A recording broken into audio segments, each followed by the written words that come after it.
Hello. तो चलिए आज हम एक बहुत ही ऐतिहासिक बदलाव को डिकोड करते हैं। सीबीएसई के 2026 री इवैल्यूएशन प्रोसेस में कुछ ऐसे बड़े अपडेट्स आए हैं जो स्टूडेंट कम्युनिटी के लिए किसी बड़े झटके और भारी राहत दोनों का मिक्सचर है। तो बिना किसी देरी के इस पूरे नए सिस्टम के ब्रेकडाउन को शुरू करते हैं और समझते हैं कि आखिर पूरा माजरा क्या है। आज के इस एक्सप्लेनर को हमने 4 हिस्सों में बांटा है। पहला, ये ऐतिहासिक सीबीएसई अपडेट। दूसरा, री इवैल्यूएशन की टाइमलाइन। तीसरा, असल में किसे अप्लाई करना चाहिए। और चौथा, ऑन स्क्रीन मार्किंग को लेकर जो डिबेट चल रही है वो। तो चलिए सेक्शन 1 से शुरू करते हैं, एक ऐतिहासिक सीबीएसई अपडेट। यहां हम 2026 के नए फीस स्ट्रक्चर को ब्रेक डाउन करेंगे। अब यहां सोर्स मटेरियल में एक बहुत ही दिलचस्प बात कही गई है। इस फीस की कटौती की तुलना सीधे महात्मा गांधी के चंपारण मूवमेंट से की गई है। याद है ना, इंडिगो मूवमेंट में 25% रिफंड पर मान जाना गांधी जी के लिए एक मॉरल विक्ट्री यानी नैतिक जीत थी। बिल्कुल उसी तरह सोर्स का मानना है कि सीबीएसई का अपनी फीस कम करना सिर्फ पैसों का मामला नहीं है, बल्कि ये सिस्टम का एक तरह से कबूलना है कि स्टूडेंट्स की मांग एकदम सही थी। चलिए इस बदलाव को सीधे नंबर्स में देखते हैं। पहले क्या था? बहुत बड़ी रुकावटें थी। कम से कम 500 या 700 रुपए देने पड़ते थे, वो भी बिना किसी रिफंड के। लेकिन अब नए अपडेट के बाद कॉपी एक्सेस करने के लिए आपको सिर्फ 100 रुपए देने होंगे। और सबसे बढ़िया बात, अगर सच में आपके मार्क्स बढ़ते हैं ना, तो ये 100 रुपए भी वापस मिल जाएंगे। फाइनेंशियली देखा जाए तो ये स्टूडेंट्स के ऊपर से एक बहुत बड़ा बैरियर हटने जैसा है। आगे बढ़ते हैं सेक्शन 2 की तरफ, री इवैल्यूएशन टाइमलाइन। कुछ इंपॉर्टेंट डेट्स और स्टेप्स जिन्हें मिस करना भारी पड़ सकता है। ये 3 तारीखें आपके लिए बिल्कुल क्रूशियल हैं, इन्हें ध्यान से समझिएगा। 19 मई को स्कैन्ड आंसर शीट की कॉपी हासिल करने के लिए ऑनलाइन विंडो ओपन होगी और 22 मई को ये क्लोज हो जाएगी।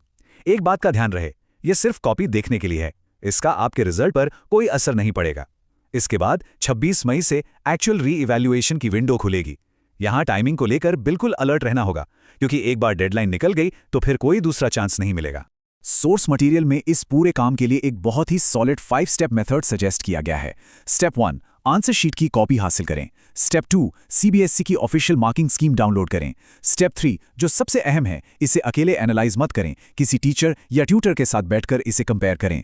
स्टेप 4, एक लॉजिकल रीजन लिखें कि आपके मार्क्स क्यों बढ़ने चाहिए। और आखिरी स्टेप, उसे सबमिट कर दें। सच बताऊं तो यहां टीचर्स की एक्सपर्टीज का इस्तेमाल करना एक गेम चेंजर साबित हो सकता है। इस पूरे प्रोसेस को और भी टारगेटेड बनाने के लिए एक और नंबर याद रखना बहुत जरूरी है, 25 रुपए। सोर्स के मुताबिक अगर आपको पूरी आंसर शीट दोबारा चेक नहीं करानी है तो आप स्पेसिफिक क्वेश्चंस के लिए सिर्फ 25 रुपए प्रति क्वेश्चन देकर भी री इवैल्यूएशन करवा सकते हैं। ये एक काफी स्मार्ट और अफोर्डेबल अप्रोच है। अब आते हैं सेक्शन 3 पर। असल में किसे अप्लाई करना चाहिए? हर किसी को तो इस रेस में नहीं दौड़ना चाहिए, है ना? सोर्स ने अप्लाई करने वालों को 2 कैटेगरीज में बांटा है। पहली कैटेगरी वो है जिन्हें डेफिनेटली अप्लाई करना चाहिए, जैसे वो जेईई एस्पिरेंट्स जिन्हें हर हाल में 75% का क्राइटेरिया मीट करना है, या फिर वो स्टूडेंट्स जो अनफॉर्चुनेटली फेल हो गए हैं। देखिए, इनके पास खोने के लिए कुछ खास नहीं है। लेकिन दूसरी तरफ कॉशन यानी भारी सावधानी बरतने की सलाह दी गई है उन स्टूडेंट्स को जो एकदम बॉर्डर लाइन पर पास हुए हैं। और ऐसा क्यों है? इसके पीछे एक बहुत बड़ा रिस्क है। सेकेंड राउंड की जो चेकिंग है ना, वो मैनुअल होगी। इसका सीधा सा मतलब ये है कि मार्क्स सिर्फ बढ़ते ही नहीं हैं, बल्कि घट भी सकते हैं। और यहाँ सबसे अहम नियम ये है कि अगर आपका 1 नंबर भी कम हुआ तो वही नया घटा हुआ स्कोर फाइनल माना जाएगा। इसीलिए कहा गया है कि बॉर्डर लाइन पास स्टूडेंट्स के लिए ये पास से सीधा फेल होने का रास्ता भी बन सकता है।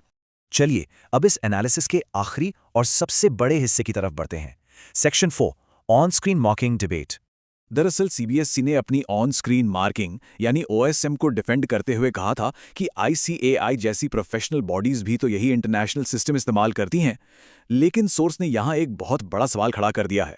सवाल यह है कि आईसीएआई के सख्त प्रोफेशनल स्टैंडर्ड्स को हमारे देश के सरकारी स्कूलों के इंफ्रास्ट्रक्चर से कैसे कंपेयर किया जा सकता है।